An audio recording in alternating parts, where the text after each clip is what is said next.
You're watching Griffin Sports Insider, presented by Spine & Sport Physical Therapy. Now, here are your hosts, Brett Esely and Ryan Menley. This week, we are thankful for triple overtime thrill rides. Hey, it's a great day to be a Griffin, man. This historic, unbelievable Missouri Western football season continues with records being rewritten every week. Missouri Western! Hello, happy Thanksgiving, everybody, and welcome to GSI. We are now entering uncharted territory. It is uncharted. It's a lot of fun, though, isn't it? Griffins continuing to do things they'd never done before, including a second-round playoff date with Henderson State in Arkansas this Saturday. Glad you didn't put the town name in there. I don't think we could spell that, did we? Arkadelphia, Arkansas. Say that a few times fast. But before we focus on this weekend in Arkadelphia, we have to look back to what happened last weekend. The wild, thrilling 3-OT classic you have to see to believe. And the Griffins are in the Sweet 16! Missouri Western wins!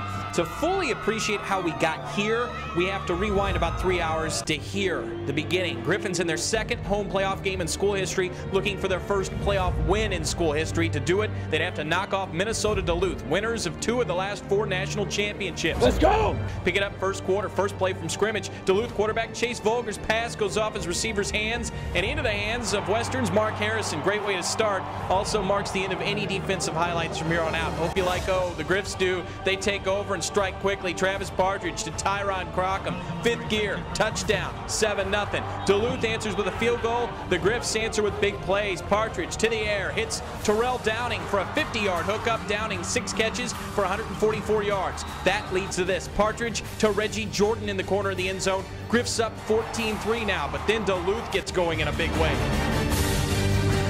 Volger had an unbelievable performance. No one could stop him. 184 rushing yards, 2 touchdowns for the quarterback. Duluth rattles off 17 unanswered first half points to take a 20-14 lead to halftime.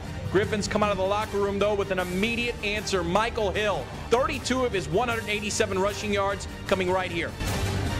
3 plays later, Partridge to Kyle Knox for the 16-yard score. Griffs reclaim the lead. It's 21-20. But Duluth answers right back with a score. Then in the start of the 4th quarter, here come the Griffs again. Partridge keeps it himself. 9-yard touchdown run. It's 28-all. The shootout is on. Duluth's next possession marches right downfield. Austin Silkorski finishes the drive with a short touchdown. Bulldogs up 35-28 now. Now it's can you top this? Western's next possession, Partridge to Jordan. Down at the 1. Couple plays later, Travis finishes the job with the keeper. We are tied at 35 with 5 minutes to play. The D stops Duluth on their next possession.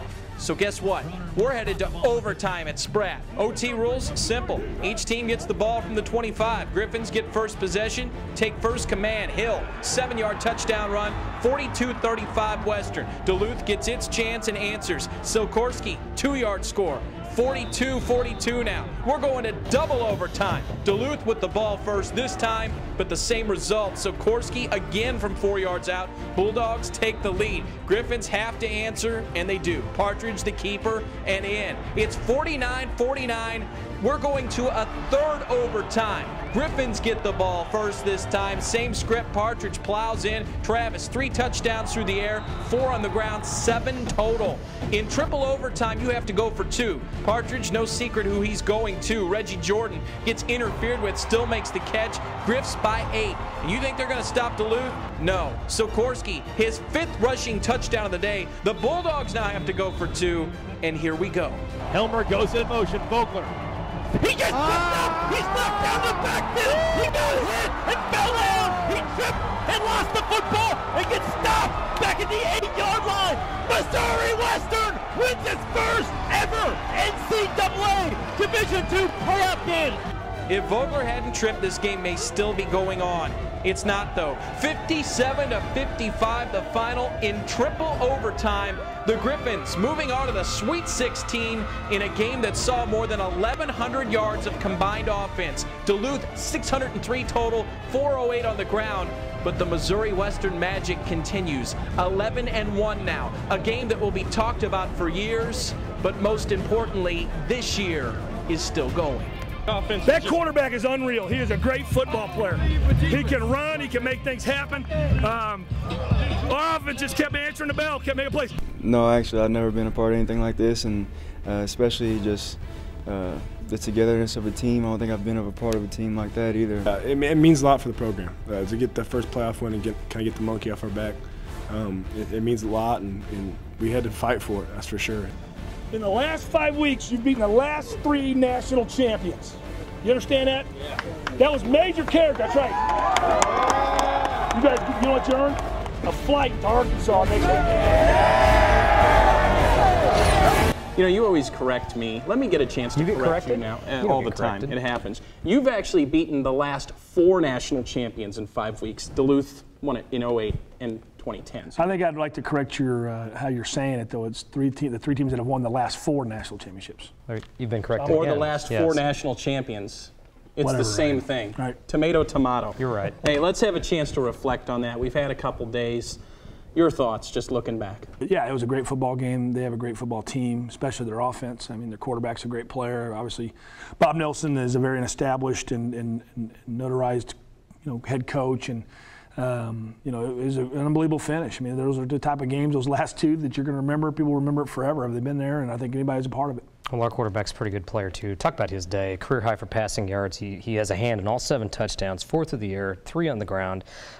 Just talk about his performance. I think he's had a great year anyway, just the fact that he won the conference, all-conference quarterback, first team. But he's playing on a different level, right? The last 2 games, the last 5 quarters, where he's really been pretty exceptional. What he did in the 4th quarter against Northwest, and then to play for 4 quarters like he's very confident. There's even the some of the little pitches he doesn't need to be pitching, and just a little too much confidence that he's accrued over this, but he's feeling really good, and I think it helps to have a great O-line. It helps to have great coaches, a running back that is exceptional, that to me deserves a Harlan Hill, and then his guys that are catching the ball are playing tremendous. Receivers and tight end. The receiving core, Brandon Wright, Tyron Crockham, the last few games each have been Hughes, and then Terrell Downing, 200 receiving yards in 2 games, and he's playing with confidence. Us as wide receiver core knew our time's gonna come. We had to be patient, and right now our number's been called. In the last 2 games it has, and we came through. He said it. The number's been called. These guys have stepped up in recent weeks. Well, Terrell Downing is being Terrell Downing, and that's what's finally happening. I wish it happened earlier for him because I'd like to see him get some honors, but I've been saying it forever that Terrell Downing is a special player. He's making those plays now, but he's playing well. Reggie Jordan's playing well. Kyle Knox continues to have the great senior year he's having, and those kids are just making plays, and Travis is putting it where he needs to put it, and they're rewarding him. Are you a little concerned with the play of the defense right now, just because of what happened there, confidence-wise? Not really, but I'm that part I'm concerned with, the psyche of them. Are they? I want to make sure they understand that just happens sometimes. It does happen. Schematically, Duluth did some great things that we didn't answer very well. And then just that kid made some plays, man. He was just great play after great play. Michael Hill, it was announced this morning, he's one of 8 finalists now for the Harlan Hill Award, Division II's Player of the Year. Just reflect on that. He needs, 4 yards to eclipse the 2,000-yard mark for the year. I say this every time I interview, but I really have a hard time talking about Michael Hill because I get emotional. So I'm not going to talk about him.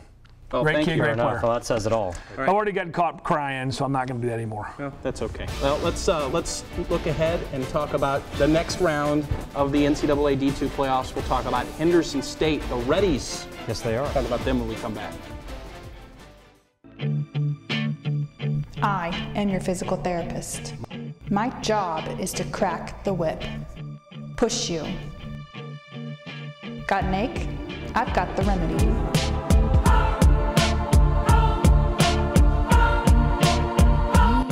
Muscles weak? I'll make you strong. Whatever it is, I will get you better. I'm Nikki Hilgenberg, and this is Spine and Sport.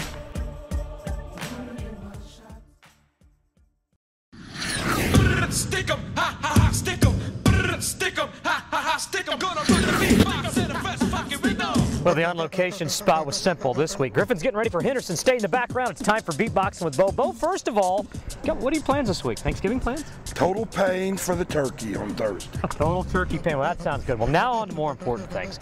Griffins and Henderson State, second round of the playoffs. You studied the tape. You've seen the stats. How's it gonna break down? Henderson State's got a prolific passer, real good offense, Harlan Hill finalist. The score is still Griffins 432, Henderson State 30. 432-30. You know, Bo, you've been right most times this year. 432-30 in the playoffs? Why? How'd you come to that? Total playoff pain. Total pain. You know, he's been right. He continues to be right. Maybe the score's been a little bit off, but at times it's been off. At times, yeah, he was pretty close on some of them. I can always say I knew him win. He's a mega star now. Him and J-Lo. Star now. J-Lo, I like that comparison. Let's talk about Henderson State this Saturday in Arkadelphia, Arkansas. I can't spell that, but. Yeah, Ark with like Philadelphia. Arkadelphia. The Reddies are 10-0, champions of the Great American Conference, the 2 seed in Super Region 3, number 1 in the nation in scoring at 53 points per game, number 3 in the nation total offense, 520 yards per game, have outscored their opponents a combined 533 to 188 this season. Obviously, their offense. Can you recite all that? Oh, not so bad. I'm not sure I want to show up now. Well, your thoughts on having to prepare for that? They're good. They're fast. They're really a great football team, and they got a lot of great players. I mean, they even dress like the Alabama Crimson Tide to scare you more. They are, they're going to be a great challenge. I mean, they are, leagues aside. I mean, the numbers speak to themselves and the type of players they have. So, it's a different environment for us. We have no idea what to go into. A lot of times when you play people from your own league, you know kind of what to expect. But somebody from Arkansas, we wouldn't know. Well, you saw a great quarterback last week. You'll see a good one this week, too. Kevin Rogers. He's thrown for 3,500 yards, 40 touchdowns on the year. He's just a sophomore, I believe. And he's also a Harlan Hill finalist as well. Just talk about his game and how he makes that offense go. That was go. a great ball. Very tight ball, very accurate. Really, really similar kid to Tyler Eckenroe, to be honest with you. They're very similar in what they do and how quick they get rid of it. And ability to run is about the same, too. I mean, pretty similar offense, to be honest with you. Real similar. To Emporia. Yeah. Well, from a defensive standpoint, Henderson State's given up a few points, but they've also shut some opponents out this year as well. What do you expect from their 11 on the defensive side? I haven't checked their average a lot, but I think their average of defense is very similar to ours, I think. And I don't think our defense is shabby, other than last Saturday. It didn't look very good, but I think they're real similar to us. But they just didn't have a slip-up. They only played 10 games. We played 11, so maybe if they'd have played Missouri Southern, they'd have lost 31-32. But they're quality, and they have a lot of kids athletically that make the grade. I mean, they run well on defense. They're physical. They play hard. And when you win, winning begets winning, losing begets losing, and you get more and more confident and believe in yourself more and more. And I think that's a football team that really believes in itself. Well, that being said, let's talk about your football team. I was just going to ask about your confidence level right now. You're seeing it. You're seeing it change. Something's different right now than it was maybe in week 5 or week 6. I mean, they're doing things that we've never seen before. Well, from this team, I think maybe in other years. I think this year, though, with the exception of week 6 and 7, I would say we were going, or probably late in week 5. We blew people out. We had commanding leads. We were not throwing the ball in the fourth quarter. Michael Hill's not getting touches in the fourth quarter. I mean, we really had command a lot of football games. And then, the loss, Northeastern, offensively had a great game, but then we had the injuries a little bit. We didn't play as well. And then we lost the football game. And then really there's a 3-week span where we just blew people out and took command. To win the close games, I think, where you kind of build some character a little bit and reveal your character too, I guess. But to me, it's a sign of a really good football team when you win these kind of games. Great teams have luck along the way. Sometimes the championship teams seem to have the balls bounce their way. Are you seeing that this year? Well, I don't think anything about 2 weeks ago was lucky. I don't think anything happened lucky there, but certainly Saturday was a lucky thing to have him trip. Maybe the spot was questionable right there in the regulation. It's hard. I didn't have the view to see that. I'm just glad he was short. Even Travis fumbles early in the game. He fell right on it. Yeah, fell right. And honestly, Terrell Downey fumbled on our sideline right before the half, and I don't think he was down, and they got on it. And so, we've had enough of bad bounces down through the years, and maybe it's going to finally even out. Along the line of confidence, how important is experience this time of year? This is Henderson State's first ever playoff game. They do get to play at home.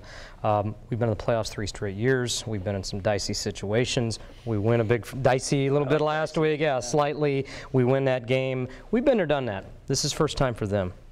Any significance to that? No, I think it's just 2 teams going at it, and the best team's going to win that day. The team that's best that day is going to win. I think they'll have a lot of emotion. I think that'll be there for sure. And we're going to have to weather their emotion and withstand it, because it's a heavy enhancer, when you can play with emotion and play smart at the same time. And we got to be able to withstand that, and eventually it's all going to come down to who's going to beat who in a game. Well, Coach P, we've asked you a lot of tough questions, and guess what? They're only going to get tougher now. This is our tantalizing trio. It's a buffet this week. It's Thanksgiving week. There's an assortment of soup, salads, desserts, you name it. Obvious question. A lot of meat. Obvious question. Jerry Partridge, Thanksgiving meal. What's your favorite part of the meal other than the turkey? Because turkey is everybody's favorite part of the meal. Mashed potatoes. Switching gears completely. A lot of people have come up to you and told you, golly, we were so nervous last week, Coach. Coach, in the heat of the battle, are you nervous? What are your feelings at that time during a game like that? I was more nervous just because I wasn't sure how we were going to possibly stop him. I was just constantly trying to come up with something. And I'm going to tell you, it is very difficult. Travis has been a lot of fun, and things have worked out great, but it is more difficult when your son's playing for you. There's a different set of nerves that you have. It's nice that you finally admit that now. It took you 2 years to Did I just admit that? Well, I'm going to strike that. Yeah, we'll cut that. And finally, and I know you're a football historian, John Madden traditionally awards 6 turkey legs on Thanksgiving Day as his turducken. Jerry Partridge gets to award 6 turkey legs from last Saturday. I can probably predict who a couple of them are going to go to. To our team? Who do your turduckens go to? Turducken?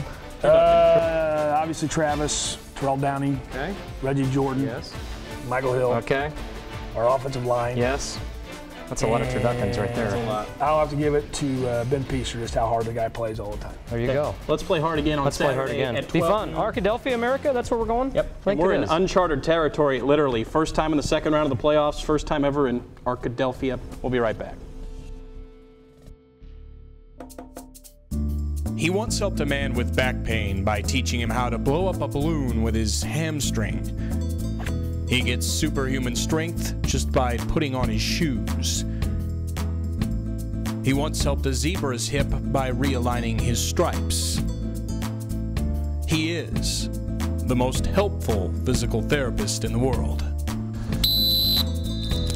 I don't always go to physical therapy, but when I do, I prefer Spine and Sport. Spine and Sport. Stay healthy, my friends. Some canned goods, whipped cream.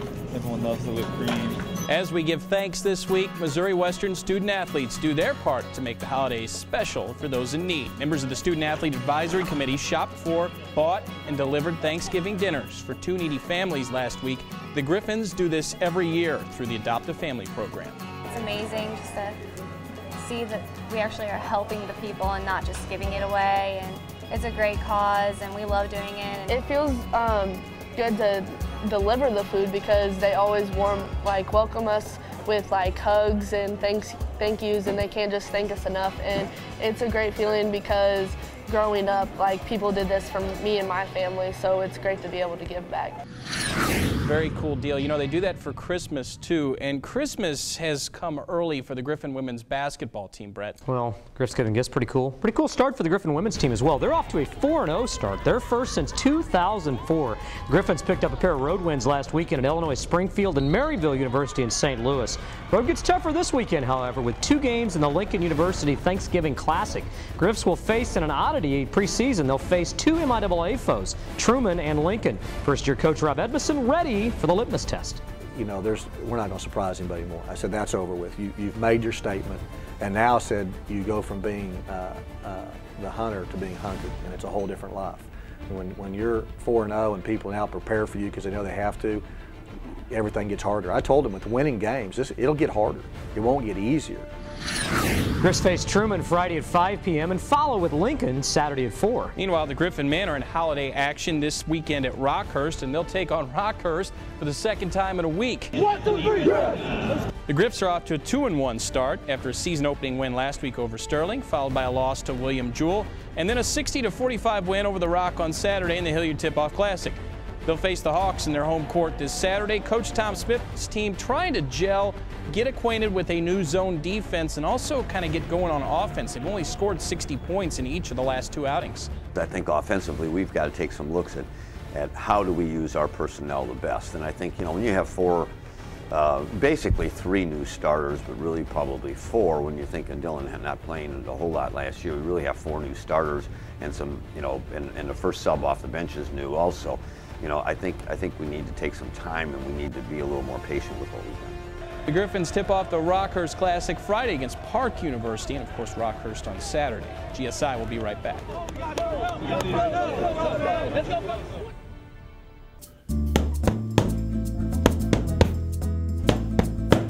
Spine and Sport Physical Therapy. Train like the pros, my friends.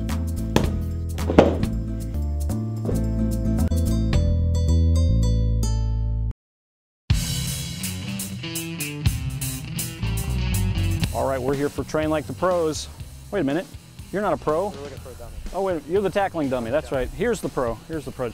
David Bass, defensive end, Missouri Western football. We're here to train explosiveness off the line. This is a drill to get faster, to get to the quarterback. David's gonna demonstrate it for us, his three-point stance here. We're gonna go down into the three-point stance. He's on the left side of the line, he's gotta get to that quarterback fast. A lot of that has to do with how fast does this foot load the knee, load the hip. It's all this chain.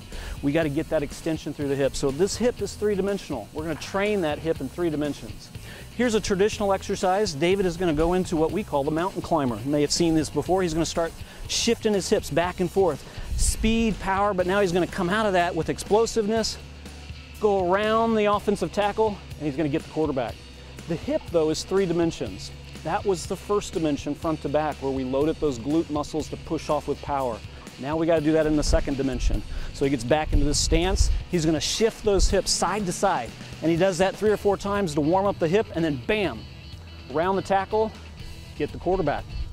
Third dimension, though, might be the most important. Rotation is the dimension of power. So now as David Bass comes back and sets up, he's going to get into the position. Now he's got to load those hips rotational. So he's going to twist his body. Those are rotating those hips. He gets loaded and then bam, explode, round the tackle and to the quarterback. You know, to be a high-level athlete, you've got to be fast. You need explosiveness. And if you want to take a high-level athlete like David Bass to the next level, that's how we train specifically. Train like the pros at Spine and Sport.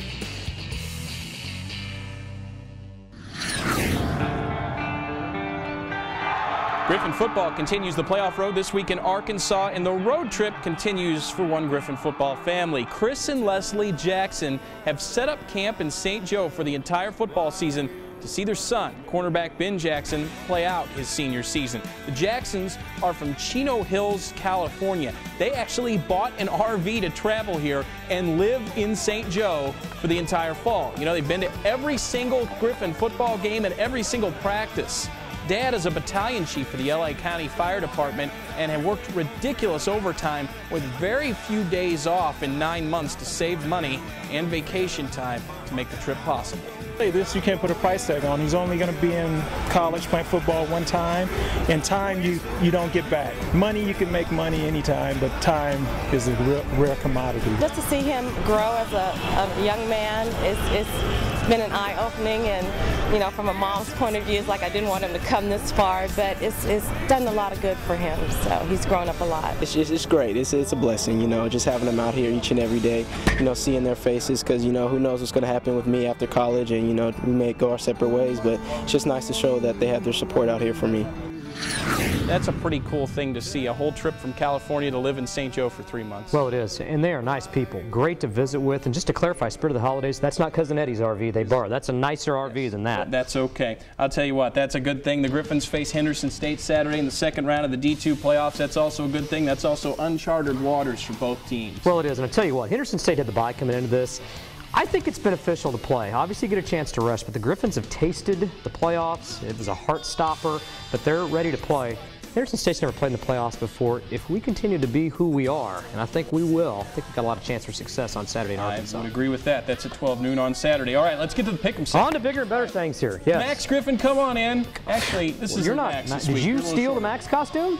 No, he didn't. But okay. This is Caleb Huffman. He's filling in for Max. Max, when Thanksgiving week happens, Max goes away because people mistake him for a turkey. Yes, they do. That's why. He's in hiding. He's in hiding right now. He'll be back next week. Who is the pick'em winner? Crown us. Mr. Esely. Yes. You are the weakest link. Oh, God.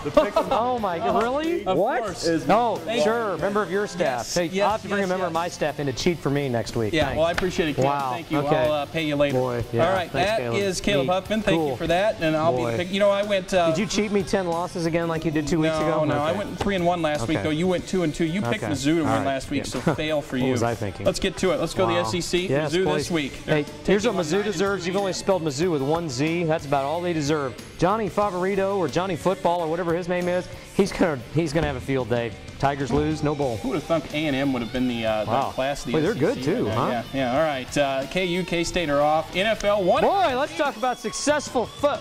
Yeah. Oh, no. Chiefs host Denver. No. 6-3. Jeez. Can they just take this week off? Everybody's dressing in black in the stadium. Peyton Manning, 95. Chiefs. No, Chiefs won't even score this week. They're done. They don't score No, they at all? don't. Okay, all right. You and I are playing on the offensive line this week. Super Region 3, the other semifinal game, aside from Missouri Western and Henderson State. Northwest is at Minnesota State, Mankato. Mankato, the 1 seed, Brett Esely. Who do you have in this one? You know what? There's a lot of signs that point to Northwest not winning this week. Both running backs could potentially be out, but I tell you what, they're too good. They'll find a way. They'll be in the second round. Maybe here in Spratt Stadium. Let's hope so. If that's the case. You know what? I'm going to pick Northwest because I'd like to see. Because you have to, don't you? I'd like to play another home game here. this year. I think that would be another cool atmosphere. You betcha. That is GSI for the week. Happy Thanksgiving. Happy Thanksgiving, Wear folks. your gold and black and support betcha. the Griffin football team on Saturday. And remember, ladies and gentlemen, as always, go Griffs.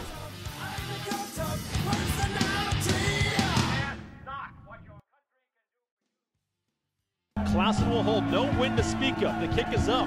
It is long enough, and it is good! Greg Zerline from 57 yards away. Greg Zerline came to me before football season last year. He just had hip surgery. He tore his labrum, which is a piece of cartilage around the hip socket. And in that surgery, they also found out he had a torn quad. I was still having problems with my leg. And, I wasn't kicking the ball as far, and, I'd always have pain in my leg after kicking. No one really found the cause of the injury. They fixed the symptom. But when he came to me, we found out that his left leg, his plant leg, was really unstable. The cause of his right hip quad tear was the fact that he wasn't balanced. So we analyzed his technique and his form, and then we went to work. Working with Fred, he helped me correct that with some of his exercises, and going to his clinic really helped me, my leg to be fresh after kicking, and after working with him a few times, I could tell the pain would start to go away.